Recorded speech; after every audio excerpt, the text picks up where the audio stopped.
بسم الله الرحمن الرحيم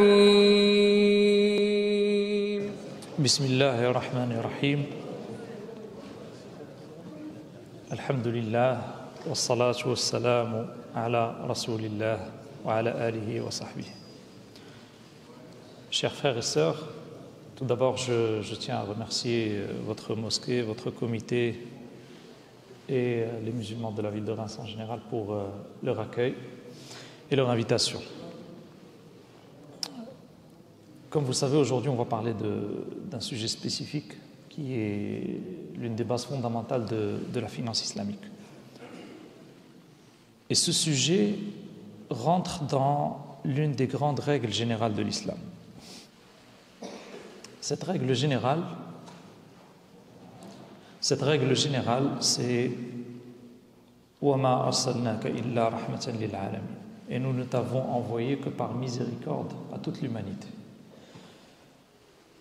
Donc cette rahma, en général dans tout ce qui est adoration, dans tout ce qui est culte, dans tout ce qui est, on l'aperçoit dans tout ce qui est éthique, valeur, mais parfois on a du mal à l'apercevoir dans tout ce qui est économique. Pourquoi? Parce que l'économie est une discipline qui a été totalement extirpée du champ des valeurs et de la morale. En économie, ce qui compte, c'est le profit. Ce qui compte, c'est le bilan final à la fin de l'année. Ce qui compte, c'est les résultats, c'est la bourse. Et donc cette rahma que l'islam apporte d'une manière générale à l'humanité se manifeste encore une fois et aussi par l'économie. Et cette rahma contient, parmi les énormes éléments qu'elle contient, eh bien, l'interdiction des intérêts. Comme vous le savez, ce sujet est depuis à peu près un siècle sujet à beaucoup de débats. Pourquoi un siècle? Parce que ça date de la colonisation un petit peu et les mouvements d'entrée des banques centrales et des institutions bancaires dans les pays musulmans. Ces choses-là n'existaient pas auparavant dans les pays musulmans. Bien entendu, il existait du riba pratiqué en cachette ou ici et là par certains particuliers. Mais de cette forme institutionnalisée, généralisée, commun, ça n'existait pas. Au contraire, on avait une économie qui se rapprochait beaucoup plus du social et du solidaire, notamment via tout ce qui est waqf, tout ce qui est zakat, etc. Aujourd'hui, spécifiquement, ce que j'aimerais voir avec vous, ce sont ce qu'on appelle les shubuhat ou les doutes ou les tentatives de justification de ce concept d'intérêt. Et comme vous le savez, ces tentatives ne sont pas juste dans les pays européens, même dans les pays musulmans. Vous trouverez des voix qui disent oui, mais le riba c'est interdit, c'est vrai, mais les intérêts bancaires ne sont pas le riba. Et donc ce qu'on va essayer de faire, c'est de prendre la chose de manière un petit peu thématique, pour partir un petit peu d'abord du côté de la définition, c'est quoi le riba, ensuite du côté de son histoire, et ensuite on va passer par la partie économique avant de terminer par une shubha qui est liée à la question du fulus, ceux qui vous disent que le riba ne concerne pas la monnaie actuelle. Alors, la première chose qu'on entend beaucoup pour mettre en doute et mettre en cause cette interdiction, c'est le fait de dire, eh bien, il y a une différence entre les intérêts et le riba. Et ça, c'est une différence purement sémantique. Et on dit aussi que la banque, ce qu'elle fait, c'est de la vente, ce n'est pas du prêt. D'abord, ce qu'il faut savoir que chez nous, dans notre jurisprudence, les noms importent peu. Les appellations importent peu. C'est pour ça que les savants disent c'est-à-dire que ce qui nous importe, c'est l'action, c'est le contrat, c'est pas le nom que tu vas lui donner. Tu peux faire du riba et l'appeler la charité. Tu peux faire de la tombola et l'appeler une manifestation islamique culturelle, un sport islamique. Tu peux faire ce que tu veux. Ce qui nous intéresse, nous, ce sont les actions. Si ton contrat est bon, même si tu l'appelles riba, mais ici, ça importe peu. Ce qui importe, c'est que le contrat soit bon. Et donc, la règle ici, sur laquelle on a un consensus des savants, c'est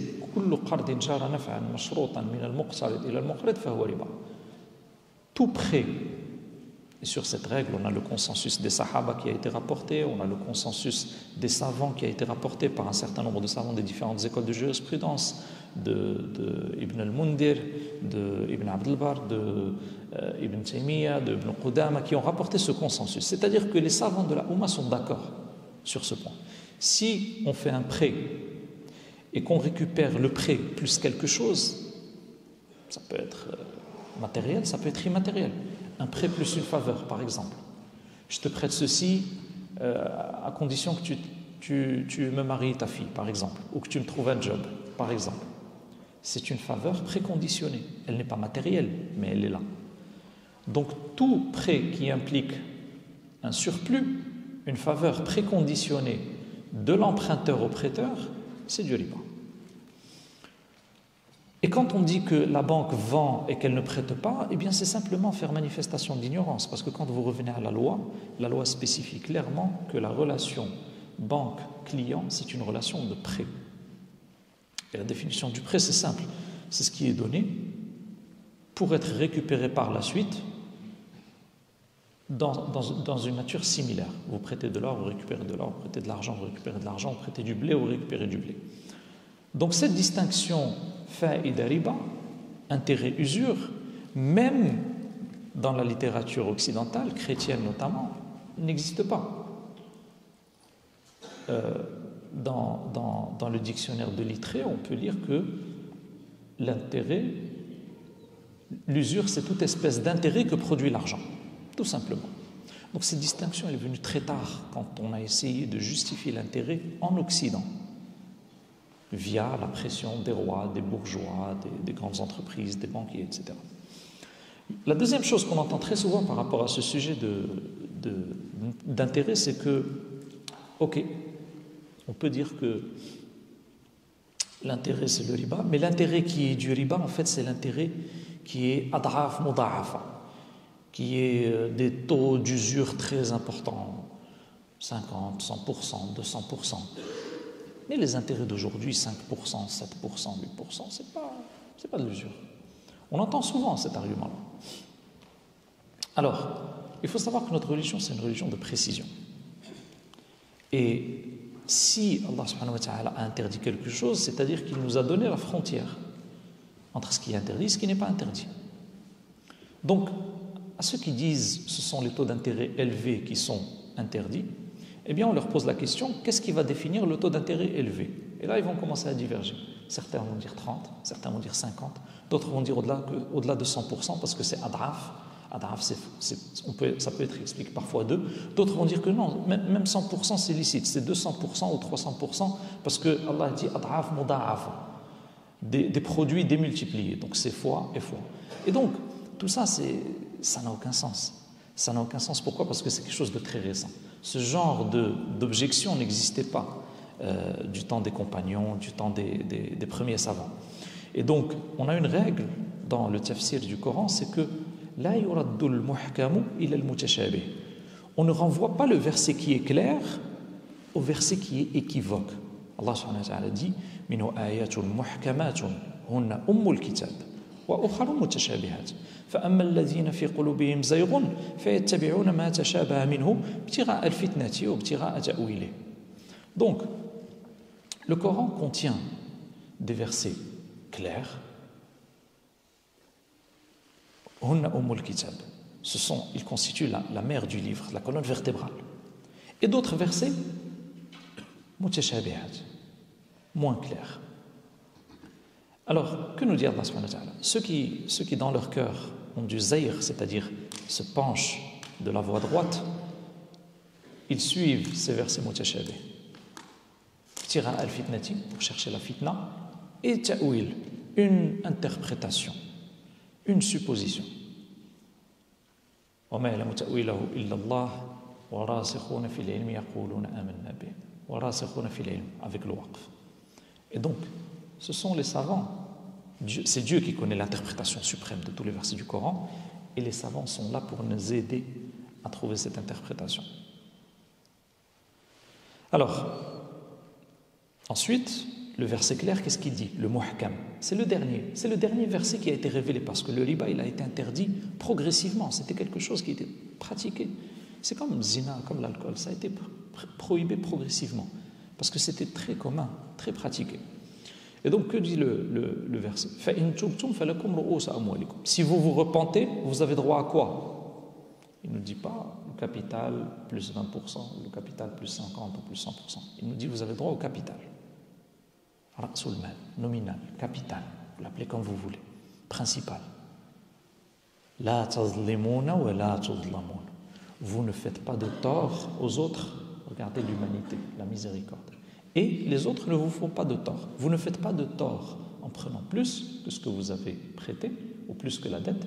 Et les autres ne vous font pas de tort en vous donnant moins, en vous remboursant moins que ce que vous avez prêté. La justice, l'une des valeurs suprêmes de l'islam.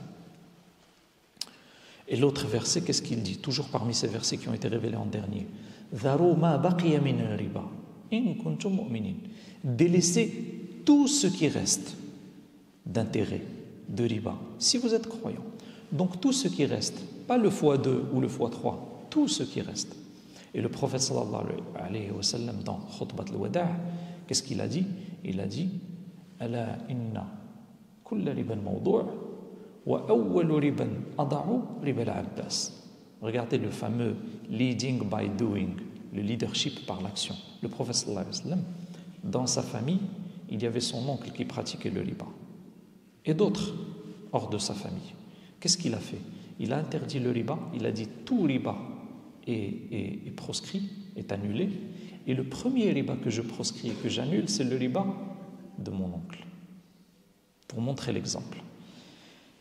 Et dans le hadith authentique rapporté par le Bukhari, par Muslim et par un certain nombre de muhaddithin, qu'est-ce que dit le prophète sallallahu alayhi wa sallam? L'or contre l'or, l'argent contre l'argent, etc. Les 6 catégories.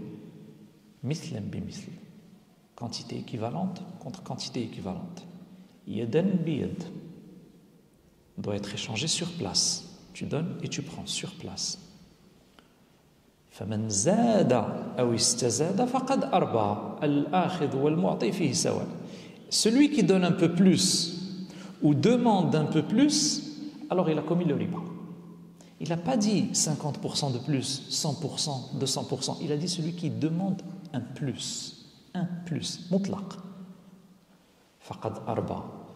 Al-akhid wal-mu'ti fihi sawa. Celui qui donne et qui prend sont équivalents. Celui qui donne et celui qui prend sont équivalents. Troisième chose qu'on entend très souvent par rapport à cette question du riba, c'est dans le cadre, là on sort un petit peu des définitions et des tawabit et on rentre un petit peu dans l'histoire. Certains nous disent, bon, mais cette interdiction du riba, elle a un contexte. Elle a un contexte, et sabab nuzul. Et les Arabes, à la base, ne pratiquaient pas le riba qu'on pratique aujourd'hui, c'est-à-dire tu empruntes avec un contrat et tu signes, tu empruntes 100 000 et tu rends 150 000 par exemple, ou 130 000 sur 5 ans. Non, le riba qu'ils connaissaient, c'est celui qu'on trouve dans beaucoup de tafasir, c'est-à-dire quand quelqu'un était endetté vis-à-vis de quelqu'un d'autre, arrivait l'échéance, le créditeur disait taqdi am turbi. Soit tu rembourses, parce que l'échéance est arrivée, soit tu ajoutes taqdi am turbi. Et dans l'autre version, celle que disait l'emprunteur, il dit celle que dit le prêteur aussi, il dit zidni unzirk. Si tu me donnes plus, je te donne plus d'échéance, plus de temps. Et donc cette explication, on la retrouve dans beaucoup de tafasir. Mais pas seulement. Parce que quand on lit les tafasir, on trouve que même historiquement, les Arabes pratiquaient le riba qu'on pratique aujourd'hui. Et c'est ce qui a été évoqué par Fakhruddin al-Razi, notamment aussi par Abu Bakr al-Jassas dans Ahkam Mafatih al-Ghaib. Al-Mushtahar bi-Tafsir al-Kabir, il disait والربا الذي كانت العرب تعرفه وتفعله إنما كان قرض الدراهم والدنانير إلى أجل بزيادة على مقدار ما استقرض أو ما يتراضون به هذا كان المتعارف المشهور بينهم. Et le riba qui était connu parmi les Arabes, c'est le fait de prêter des dirhams ou des dinars à une échéance avec un surplus, un taux d'intérêt, un plus, sur lequel ils se mettent d'accord. Donc il n'y a pas cette notion de j'impose. Non, ils sont d'accord. Ils sont d'accord par rapport à cet ajout, par rapport à ce surplus. Et lui de dire, c'est ce qui était communément pratiqué. Al-mashhour baynahum. Et également la citation معلوم أن ربا الجاهلية إنما كان قرضا مؤجلا بزيادة مشروطة. C'est-à-dire que ce qui était connu, riba al-jahiliya, c'était un prêt avec un surplus qui était préconditionné. Et ceci est confirmé par la décision de Majma' al-Fiqh al-Islami. Majma' al-Fiqh al-Islami, c'est le Conseil international de jurisprudence, dans lequel il dit كل زيادة أو فائدة على الدين الذي حل أجله وعجز المدين عن الوفاء به مقابل تأجيله وكذلك الفائدة على القرض منه منذ بداية العقد هاتان الصورتان ربا محرم شرعا. Donc que la demande de surplus ait lieu à l'échéance ou au début du contrat, les deux sont le riba interdit par la charia. Quatrième chose qu'on entend aussi par rapport à la question de l'histoire et de Asbab al-Nuzul, c'est oui, mais le riba interdit, c'est celui qui ramenait à l'esclavage, c'est-à-dire l'endetté prenait des dettes toujours plus jusqu'à ce qu'il devienne esclave, propriété de son créditeur. Eh bien, d'abord, cette parole n'a aucun dalil dans le Coran et dans la Sunna. C'est-à-dire ça vient de quelque part ailleurs. Ça, c'est la première chose. Deuxième chose, Aristote disait, de toutes les manières de gagner de l'argent, l'intérêt est la plus détestable parce qu'elle est la plus contre nature. C'est le seul produit qui donne un surplus sans effort, sans risque, sans effort. Et donc, c'est la plus détestable. Donc, l'intérêt est détestable pour soi et pas parce qu'il implique un esclavage et on va voir qu'aujourd'hui, économiquement, l'intérêt implique un esclavage à l'échelle internationale. Et donc, et quand bien même on disait, ok, c'est cet intérêt qui conduit à l'esclavage, eh bien, même si c'était la cause de révélation de ce verset, c'est pas la cause, mais quand bien même ça serait la cause, on a une règle fondamentale de tafsir qui nous dit al-ibratu bi'umum al-lafz la bi khusus as-sabab, c'est-à-dire un verset qui a été révélé dans une circonstance particulière, le jugement qu'il contient n'est pas lié à la circonstance. Il est valable en tout temps et en tout lieu. Il est lié à la illa, à la raison de l'interdiction. D'accord? Donc, quand on a un verset qui est révélé en une circonstance donnée, comme par exemple le mariage du prophète sallallahu alayhi wa sallam avec la femme qui n'était plus épouse de Zayd, eh bien, ça c'est pour montrer que les enfants adoptifs ne sont pas, en termes d'interdiction, dans le même statut que les enfants. Et ce n'est pas parce que c'est un contexte donné qu'on va attendre qu'on ait le même contexte que celui du prophète et celui de Zayd pour interdire. Non, ça c'est valable dans tous les cas. Ensuite, on entend quelque chose, la cinquième chose qu'on entend, c'est lié à ce que disent les savants par rapport à cet élément et le jugement de la chose. Certains disent oui, mais bon, même si on dit tout cela, eh bien, le jugement des intérêts est une question qui contient une divergence entre les savants. Regardez par exemple en Égypte, on a tel savant qui dit, regardez dans tel pays, on a tel savant qui dit. Eh bien, il faut savoir que si ce n'est pas la manière de prendre la religion, on ne prend pas la religion comme étant, eh bien, si un jour quelqu'un dans un endroit donné dit l'inverse de quelque chose qui est strictement connu dans la religion, eh bien ça devient un sujet de divergence. Non. Sinon, quasiment toute la religion deviendrait objet de divergence. Ce n'est pas comme ça qu'on prend la religion. Ce n'est pas ça la définition de l'ijma'. Le consensus des savants, ce n'est pas le consensus de tous les savants à toute époque et en tout lieu. Non, c'est pas cela. Le consensus des savants, c'est le consensus de savants à une époque donnée. Et le consensus des compagnons est au-dessus du consensus des savants. Alors on rapporte de Ubay ibn Ka'b, de Abdullah ibn Abbas, de Abdullah ibn Mas'ud et de 17 savants parmi les compagnons qu'ils ont interdit tout prêt qui implique un surplus, une faveur. Et cette divergence n'est que récente. L'imam Malik dit dans la Mudawwana, toute chose, كل شيء أعطيته إلى أجل فرد إليك مثله وزيادة فهو ربا. Toute chose que tu donnes à échéance et qui t'est rendue par son équivalent plus un surplus, c'est du riba. Ibn Qudama rapporte tout prêt dans lequel on a une précondition de surplus, il est illicite بغير خلاف. كل قرض شرط فيه أن يزيده فهو حرام بغير خلاف. Sans divergence entre les savants. قال ابن المنذر ابن قدامة حنبلي ابن المنذر شافعي وأجمعوا على أن المسلف إذا شرط على المستسلف زيادة أو هدية فأسلف على ذلك فهو ربا.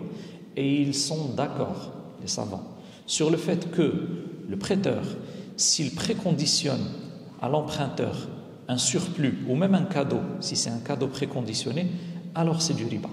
C'est du riba. C'est du riba.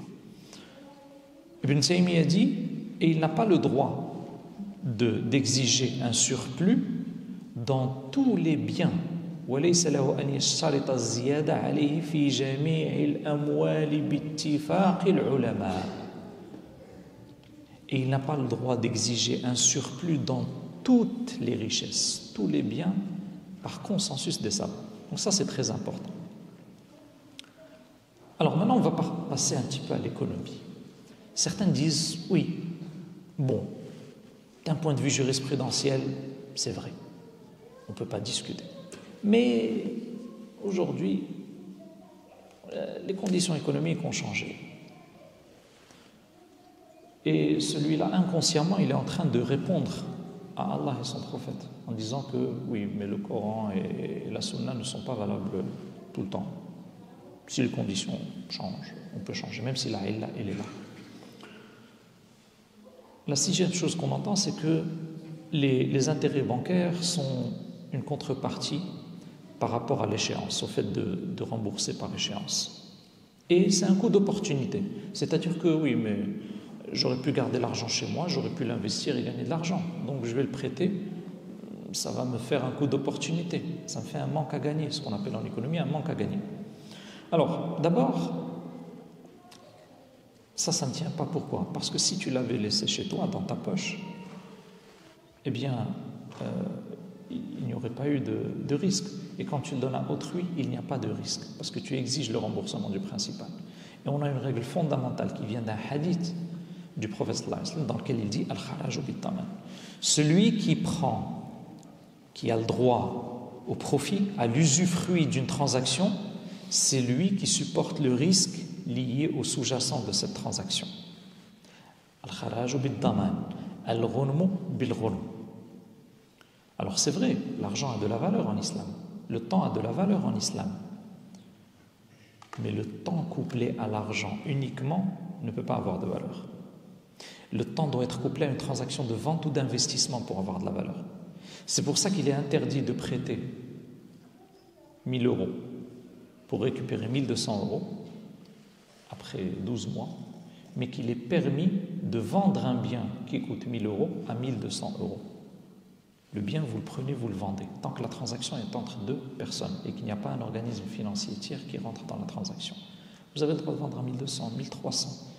On rapporte même l'ijma' sur le fait que cette transaction est permise. Pourquoi? Parce que le temps ici est couplé à une vente, pas à un prêt. Le prêt est une transaction de charité en islam. Vous n'allez pas le trouver dans les livres de jurisprudence de Bouyour. Vous allez le trouver dans les livres de Hibat, de Irfaq, de charité. Et en plus, cet argument est fallacieux parce que le surplus n'est pas en contrepartie de l'échéance seulement.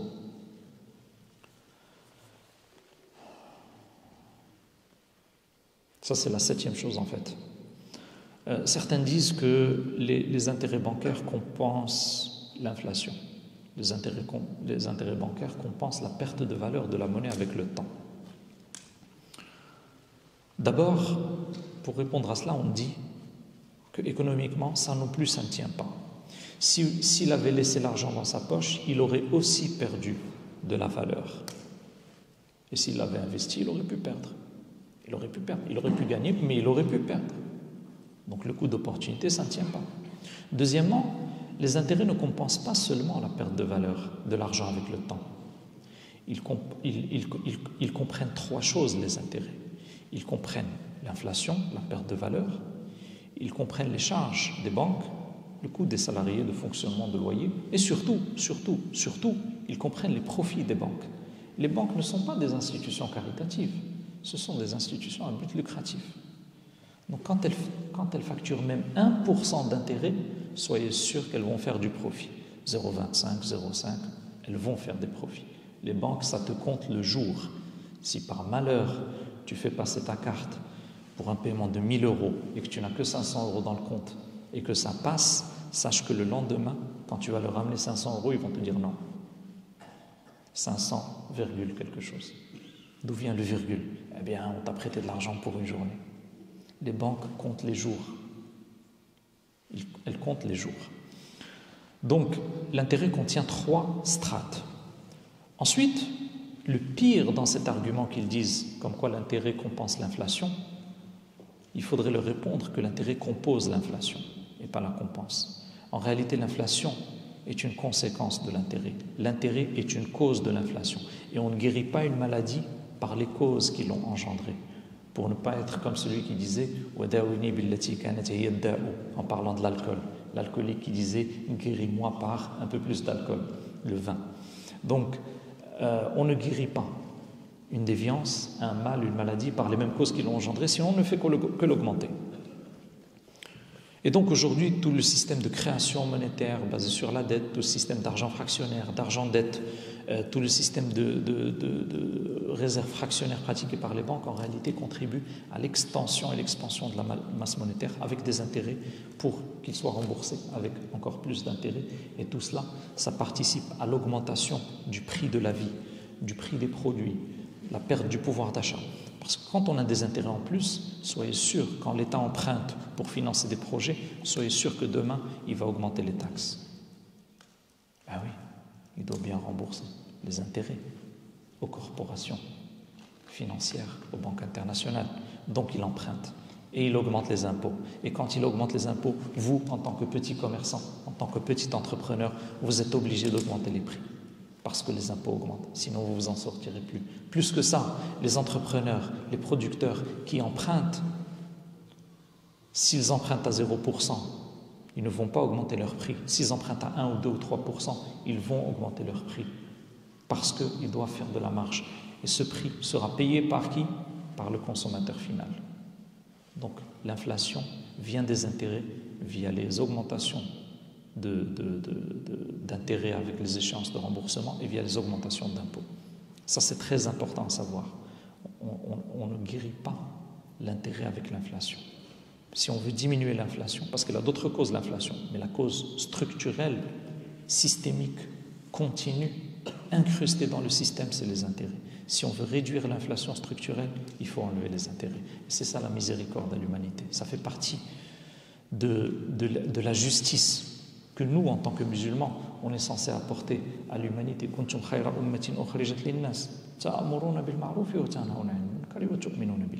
Vous étiez la meilleure communauté, sortie à l'humanité. Pourquoi? Vous ordonnez le bien et vous prohibez le mal, vous défendez le mal et vous croyez en Dieu. Donc cette place, elle n'est pas comme ça. On n'est pas... c'est pas parce qu'on est musulman qu'on est dans cette place. Non, cette place, elle doit être méritée par l'amr bil ma'ruf wa nahy anil munkar wa l'iman billah. L'iman billah, l'aqida, le-tawhid, الزهد, العمل الصالح, والأمر بالمعروف تأمرون بالمعروف وتنهون عن المنكر. Donc ça, ce sont des choses très importantes. Le 8e élément, il est aussi économique, c'est que, bon, certains vous disent oui, mais bon, à la rigueur, allez, on peut concéder que le prêt à intérêt est interdit quand on veut faire des voitures, faire des choses ostentatoires. Mais si on veut faire de la croissance économique et de l'investissement, bon, bon, c'est pas grave. Donc le prêt intérêt qui est pris pour l'investissement ne pose pas de problème. Ça aussi, ça ne tient pas. Dans la mesure où les savants, les premiers savants et les compagnons n'ont pas fait la différence entre les prêts intérêts qui étaient destinés à faire du commerce ou ceux qui étaient destinés à acheter des produits personnels. Il n'y a pas cette distinction. Ils ont interdit tout prêt qui implique un surplus préconditionné. Pourquoi? Parce que le Coran le dit. On ne peut pas prendre le Coran et croire en une partie du Coran et rejeter une autre.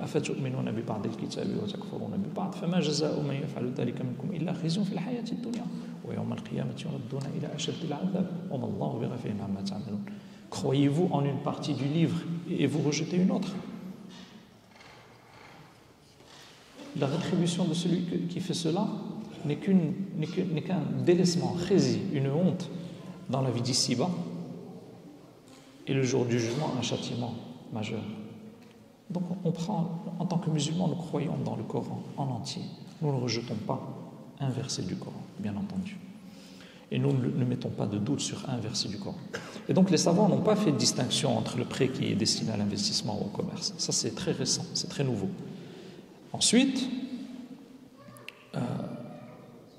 ça contrevient à la règle fondamentale, al-kharaj bid-daman. Si vous voulez gagner de l'argent, vous devez prendre un risque dans une transaction. Comme un investissement, comme un commerce. Pas comme un prêt garanti avec le remboursement du principal garanti. Et s'il ne rembourse pas, vous pouvez saisir la justice pour lui faire faillite. Et s'il ne rembourse pas, vous pouvez poursuivre ses enfants et ses assureurs pour que le principal soit garanti. Le remboursement du prêt est garanti. Le 9e élément, il est aussi économique. Certains vous disent, oui, mais regardez, soyons honnêtes, soyons logiques. Regardez, les pays qui se sont développés, ils ont des banques. Regardez nous où nous sommes, regardez eux où ils sont. Ça, c'est de la démagogie télévisée. Parce que jamais, au grand jamais, il ne faut expliquer les phénomènes sociaux, économiques, politiques et toutes les sciences humaines par une cause. Jamais. Il ne faut jamais dire les problèmes de la France, c'est lié à X. Les problèmes de l'Allemagne, c'est lié à Y. Jamais. Dès lors qu'on sort des mathématiques, dès lors qu'on sort de l'ingénierie, de la physique, dès lors qu'on sort de la biologie, dès lors qu'on entre dans le domaine des sciences humaines, on est dans les sciences inexactes. Les sciences inexactes. Pourquoi? Parce que l'humain est changeant. Ses comportements sont changeants. Si vous dites que l'humain se comporte de telle manière, dans un autre pays, peut-être qu'il se comportera d'une autre manière, qu'il évoluera, etc. Donc, cette distinction, cette conclusion hâtive est une essentialisation. C'est ramener plusieurs phénomènes, un phénomène polymorphe qui est le développement à une seule cause. C'est faux. C'est un biais. C'est un biais, c'est ce qu'on appelle un biais de généralisation. C'est totalement faux. C'est inacceptable d'un point de vue scientifique. Ensuite, ça c'est d'un point de vue logique et philosophique. Prenons d'un point de vue économique maintenant. Ça serait trop compliqué d'expliquer tout ce que je vais vous dire dans cette phrase. Je l'ai expliqué dans d'autres vidéos, les conséquences dramatiques des intérêts, mais je vais vous donner juste les conclusions. Et ceux qui sont intéressés par les liens, l'explication, la chaîne logique de ces conclusions que je vais vous donner et les intérêts peuvent revenir à ces vidéos. J'appelle aujourd'hui les intérêts Ummul Masa'ib, la mère de tous les vices. Les intérêts sont liés et ont comme conséquence pas du tout le développement, au contraire. Elles ont comme conséquence les inégalités. Elles ont comme conséquence l'oppression des plus faibles, l'instrumentalisation des plus faibles. Le Nigeria a emprunté 5 milliards de dollars. Ils ont dû rembourser 85 milliards de dollars. 85 milliards de dollars et n'ont pas terminé de rembourser. Pourquoi? Parce qu'à chaque échéance, on n'arrivait pas à rembourser toute l'échéance. L'oppression. 85 milliards de dollars. Et le Nigeria, ce n'est pas les États-Unis. Il ne peut pas juste imprimer des dollars comme ça. Il est obligé de travailler, d'extraire du pétrole, de produire des services, de produire des biens pour rembourser les 85 milliards de dollars. Les inégalités, l'oppression, la pauvreté, l'intérêt rend la vie plus riche, plus chère. L'intérêt rend la vie plus chère aux plus pauvres. Ensuite, l'intérêt diminue la valeur ajoutée créée. L'intérêt diminue la valeur ajoutée créée. L'intérêt facilite la spéculation financière. On donne aux spéculateurs plus de masse monétaire pour spéculer, pour jouer sur les prix des matières premières, pour spéculer en bourse. L'intérêt augmente les crises. L'intérêt augmente les crises, leur amplitude et leur fréquence. Regardez la crise de 2008. C'est une crise purement liée aux intérêts. C'est typique de la crise qui est liée aux intérêts. D'autres crises comme Covid peuvent être liées à des facteurs exogènes comme les maladies. Mais la crise de 2008 est une crise endogène, systémique, qui n'a aucune raison extérieure de se produire. Elle est purement liée à l'avidité des banquiers. Et c'est en France, ici, sous la 4e République, que je pense c'était qui s'appelait Vincent, le ministre des Finances, il disait, 3e ou 4e République, là, je dois revoir, les banques je les ferme, les banquiers je les enferme. C'est une tradition catholique en réalité. Les catholiques ont interdit les intérêts jusqu'au 19e siècle. C'était permis pour les juifs, interdit pour les chrétiens. Donc c'est tout récent ce changement de paradigme. On considère les intérêts comme tout à fait normal. Non. Les intérêts augmentent la dette des plus pauvres et des pays les plus pauvres. Les intérêts augmentent les guerres et les colonisations. Les intérêts augmentent les guerres, les conflits et les colonisations. Les intérêts augmentent la dépravation morale, les déviances, al-fisq. J'explique cela parce que ça c'est un enchaînement très complexe. Les intérêts peuvent conduire carrément al-kufr, la mécréance. Leurs auteurs, leurs preneurs et leurs donneurs ne connaissent plus Dieu, ne connaissent plus hududullah. Ils peuvent les rendre licites, mais ça peut conduire à la mécréance d'une autre manière, l'éloignement de Dieu. Et l'éloignement même des hommes, parce qu'ils s'isolent de l'humanité. Ils exploitent l'humanité, c'est un veau d'or. C'est un veau d'or qui grossit sans cesse, alimenté par un système qui l'alimente. Et c'est là où notre humanité, nous musulmans, notre solidarité, notre humanité est là, et quelque chose qui est à apporter à l'ensemble de l'humanité. Le non-musulman, même s'il n'est pas musulman et qu'il pratique la finance islamique, il vivra mieux. Il vivra plus sereinement, il vivra plus humainement, il vivra de manière plus solidaire dans sa communauté. Le 10e élément, c'est de dire que l'intérêt va diminuer avec le développement et la croissance des pays. Ça, d'un point de vue économique, ça ne tient pas. D'abord, les différentes raisons, encore une fois, c'est de l'essentialisation. La réduction des taux d'intérêt dans les pays développés techniquement est liée à plusieurs facteurs et pas un seul facteur. D'abord, les systèmes juridiques sont plus solides, donc on peut poursuivre les fraudeurs. Ensuite, il y a plus de confiance, donc les taux d'intérêt baissent. Quand on a moins de confiance, les taux d'intérêt augmentent. Vous pouvez être dans un pays développé techniquement, mais si la confiance n'est pas là, les taux d'intérêt seront plus importants. Ensuite, ça revient aussi aux possibilités d'investissement. Regardez la Banque du Japon, elle a des taux d'intérêt de 0, parfois moins 0,1, parfois plus 0,1. Vraiment des taux d'intérêt nuls. Pourtant, on n'emprunte pas à foison. Pourquoi? Parce que pour emprunter, il faut avoir une opportunité d'investissement. S'il n'y a pas d'opportunité d'investissement, ou moins d'opportunités d'investissement, on va emprunter beaucoup moins. Ensuite, économiquement, ça ne tient pas parce que c'est l'inverse en réalité. Pour ceux d'entre vous qui ont étudié de l'économie, ils savent qu'on a quelque chose qui s'appelle le policy mix, la rigueur et la relance. Et en réalité, quand on a une surchauffe de l'activité économique, quand on a plus de croissance, eh bien les autorités monétaires interviennent pour augmenter les taux d'intérêt parce qu'elles pensent que ça réduit l'inflation et la surchauffe de l'activité économique et la croissance. Donc c'est l'inverse en fait. Et le 11e élément, et je terminerai par celui-là, il va prendre un petit peu de temps, c'est une shubha qui est rapportée par certains. Alors cette shubha en général, on la retrouve chez les gens qui ont un petit peu senti l'odeur du fiqh. Et pas le commun des mortels. Ce qu'ils disent en fait, c'est que, ok, les intérêts sont interdits, ok, les intérêts sont le riba, pas de problème. Mais les intérêts ne s'appliquent pas à notre monnaie contemporaine. Pourquoi? Parce que, à la base, certains savants ont dit que les intérêts ne s'appliquaient pas aux monnaies de cuivre. Alors ça a été dit du temps de certains savants de l'école chaféite, mais dans le contexte où l'or et l'argent étaient les deux références monétaires. C'est-à-dire qu'on achetait et qu'on vendait les biens avec l'or et l'argent. Par contre, quand on voulait acheter une sandale ou une sucette, des choses très, très muhaqqarat, des choses qui n'ont quasiment pas de valeur, l'or et l'argent n'étaient pas fractionnables.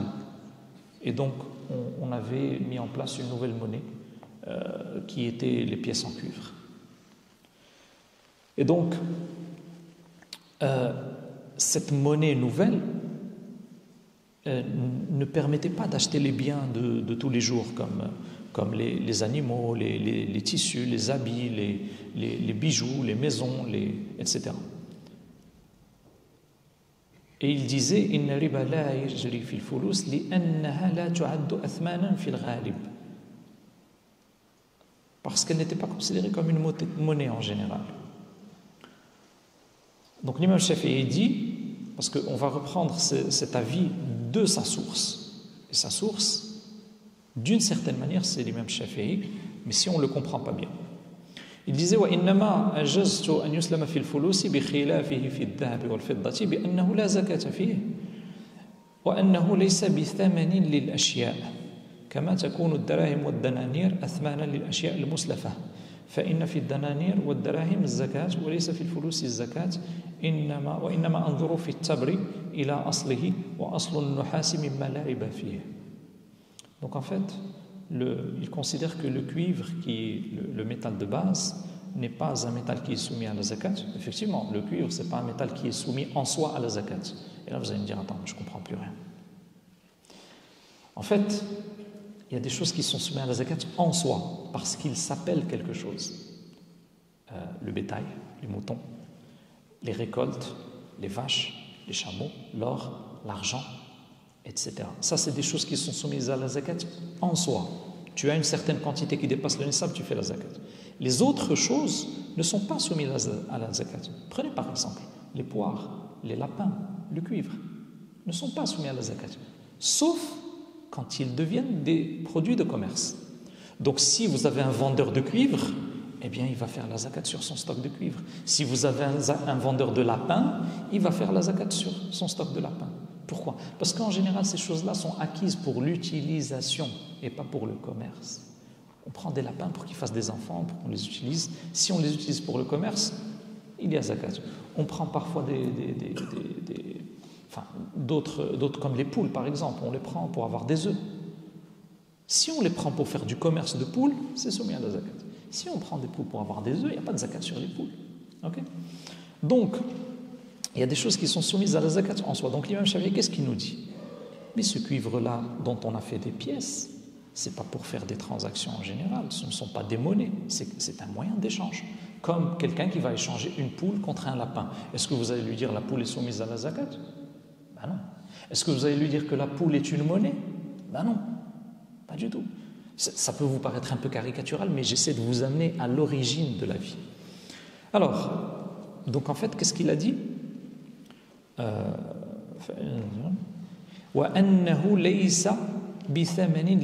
Ça c'est la phrase clé de l'imam Shafi'i. Et ces pièces en cuivre ne sont pas des monnaies, des contreparties générales pour l'achat de biens. Voilà, ça c'est l'imam Shafi'i. Ensuite on prend Imam al-Haramayn, Imam al-Juwayni. Qu'est-ce qu'il dit? الفلوس إذا جرت في بعض البلاد وراجت رواج النقود فقد ذهب شرذمة من الأصحاب إلى أنها تلتحق بالنقود في الأحكام وقال والسبب فيه أن الفلوس لا يعم جريانها في البلاد الكبيرة وإنما يتواطأ عليها أهل ناحية ثم تكون عرضة للكسل. Qu'est-ce que dit l'imam al-Juwayni? Et c'est la phrase que prennent ces gens-là pour amener cette choubha. Les fulous, وإن راجت رواج النقود, même si elle devient utilisée comme les monnaies, eh bien, on n'y applique pas les règles du riba sur ça. Al-Fulus, même si elle devient dans certains pays comme étant utilisée comme rawaj al-nuqud, certains shafi'ites, ce qu'il dit, Imam al-Haramayn, certains shafi'ites, une petite partie des shafi'ites dit qu'on leur applique les règles de la monnaie.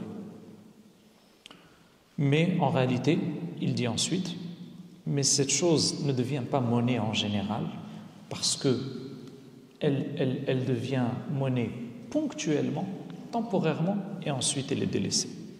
Ça, c'est la clé. Ça, c'est la clé. Est-ce que quelqu'un peut nous dire aujourd'hui que les dollars ou les euros ne sont qu'une monnaie ponctuelle dans un endroit donné et qu'ensuite ils ne servent plus à rien? Ben non. Ce sont des monnaies globales, généralisées et internationales ou dans toute la nation d'un pays donné, comme les monnaies d'autres pays qui ne sont pas des devises. L'imam Nawawi dit أجابوا عن الفلوس بأن العلة عندنا كون الذهب والفضة جنس الأثمان غالبا وليس الفلوس كذلك فإنها وإن كانت ثمن في بعض البلاد فليست من جنس الأثمان غالبا وإن لم تكن أثمان. Il dit à peu près la même chose. Il dit ce que disent les savants de l'école shafi'ite, certains, et ensuite il dit mais ces fulus ne représentent pas une monnaie, ce qui n'est pas le cas aujourd'hui pour les dollars et les euros. Ils représentent une monnaie. Et donc les savants shafi'ites disent cela et ils justifient par, comme le disait dans la Rawdat al-Talibin, l'intifa'i thamaniyati ghaliban, ne sont pas considérés comme monnaie. Je ne vais pas trop m'exposer sur ce point-là parce qu'il est très jurisprudentiel. Tout ça pour vous dire que cet avis, il y est toujours dans leurs arguments au fait que ce ne sont pas des monnaies globales. Deuxièmement, cet avis est un avis de l'école shafi'ite. Troisièmement, cet avis contredit toutes les autres écoles de jurisprudence. Donc, c'est marginal. C'est un avis marginal. Et quand bien même il serait juste, eh bien, on a montré qu'il est conditionné au fait que ça ne devienne pas une monnaie générale, ce qui n'est pas le cas aujourd'hui avec la monnaie actuelle, c'est une monnaie générale. Donc, c'est un avis marginal. Alors, ensuite, comment peut-on dire cela alors que Ibn Hajar, qui est un savant muhaddith de l'école shafi'ite reconnu, dit si les fulus deviennent généralement utilisés comme étant monnaie, eh bien, on leur applique les règles du riba. Et en plus, le pire, c'est que cet avis implique des considérations dangereuses, comme le fait qu'il n'y a pas de zakat sur la monnaie. Aujourd'hui, si on applique les règles du riba, les règles du fulus à cette monnaie sur la vie shafi'ite, il n'y a pas de zakat sur les euros et les dollars. Donc personne n'est tenu de sortir de la zakat. Vous avez 1 milliard de dollars en compte bancaire, pas de zakat. Pas de zakat, selon le mufti un tel de tel pays, pas de zakat. Sauf si vous êtes un bureau de change et que la monnaie est une marchandise pour vous. Dans ce cas, vous êtes soumis à la zakat. Vous n'êtes pas un bureau de change, ce qui est le cas de 99,99999% des musulmans. Vous n'êtes pas un bureau de change, pas de zakat. Vous voyez le danger de prendre des textes comme ça, sans comprendre leurs arguments, leurs sources et leurs implications, c'est très dangereux. L'imam Zuhayli disait إن من مظاهر انحطاط الفكر ودواهي العلم أن يقال إن الأوراق النقدية لا توزن فلا تعتبر من الربويات بل تأخذ حكم العروض التجارية أو أن يقال إن الأوراق النقدية كالفلوس لا يجري فيها ربا وهذا جهل واضح بحقيقة النقود فإنها ثمن اصطلاحي للأشياء سواء أكانت معادن أم أي شيء آخر. Parmi les signes de décadence intellectuelle, l'imam Zuhayli, c'est un très grand savant reconnu par toutes les écoles de jurisprudence. Il vient de décéder il y a quelques années. Il a fait une grande encyclopédie de jurisprudence comparée entre les 4 écoles. Il disait, parmi les signes de décadence de la pensée jurisprudentielle, que de dire que les monnaies contemporaines ne sont pas soumises à la zakat parce qu'elles ne sont pas pesées ou parce que les règles de riba ne s'appliquent pas comme elles ne s'appliquaient pas au fulus. Ibn Taymiyyah disait dans un texte important أما الدراهم والدنانير فما يعرف لها حد طبيعي ولا شرعي بل مرجعه إلى العادة والاصطلاح وذلك لأنه في الأصل لا يتعلق المقصود به بل الغرض أن يكون معيارا لما يتعاملون به والدراهم والدنانير لا تقصد لنفسها بل هي وسيلة للتعامل. Ce qu'il dit Ibn Taymiyyah, c'est qu'en réalité la monnaie, les dirhams et les dinars, c'est pas juste l'or et l'argent, c'est toute chose qui est devenue par convention une monnaie. Les gens se mettent d'accord par convention ou par un pouvoir étatique que c'est une monnaie. Regardez aujourd'hui par exemple le bitcoin par exemple. Aujourd'hui le bitcoin pèse plus que l'argent, le métal argent. La capitalisation boursière du bitcoin pèse plus que le métal argent. Est-ce qu'on va dire que l'argent est soumis à la zakat mais le bitcoin non? Par quelle logique, par quel logos, par quel type de pensée peut-on dire ce genre de considération? Donc en réalité, toute chose, comme dit l'imam Malik dans sa Mudawwana, et l'imam Malik c'est le plus ancien qui a parlé de tout ça, même avant l'imam Shafi'i, dans les imams des 4 écoles. Il dit, toute chose que tu prêtes pour qu'on te la rende avec un surplus, c'est du riba. Discussion close. Et on a rapporté les ijma' des différents savants sur le fait que ça concerne toute chose, tout bien, toute richesse que tu prêtes pour qu'on te la rembourse avec un surplus, eh bien c'est du riba. Pour conclure, mes chers frères et sœurs, je dirais que l'idée ici, c'était de prendre toutes ces objections qu'on écoute ici et là de gens qui disent qu'ils ont pratiqué le fiqh et lu le fiqh, alors que ces objections ne tiennent que devant un public qui n'est pas averti. Ces gens-là, en général, vous ne les trouvez pas dans les discussions jurisprudentielles, vous les trouvez dans des vidéos YouTube. Et on n'a pas de gens en face pour challenger leurs avis. Et donc à partir de là, il faut faire très attention. Accrochez-vous au consensus des savants. Accrochez-vous à ce sur quoi les compagnons du prophète sallallahu alayhi wa sallam sont d'accord. C'est eux qui ont vécu la révélation. Ce n'est pas un savant du 15e siècle hégirien, contemporain, 15 siècles après la révélation qui va venir réapprendre la religion. C'est le consensus des savants, des compagnons qui importe. C'est le consensus des savants rapporté par les savants qui importe. Ce n'est pas l'avis de un tel ou un tel sur YouTube. Comme le dit Abdullah ibn Mas'ud, accrochez-vous à ce qui a été établi par les anciens parce que c'est amplement suffisant. Ceux qui ont vécu la révélation, ceux qui ont entendu la révélation, c'est les compagnons, pas les savants d'aujourd'hui. Je ne dénigre pas les savants d'aujourd'hui, bien entendu, au contraire.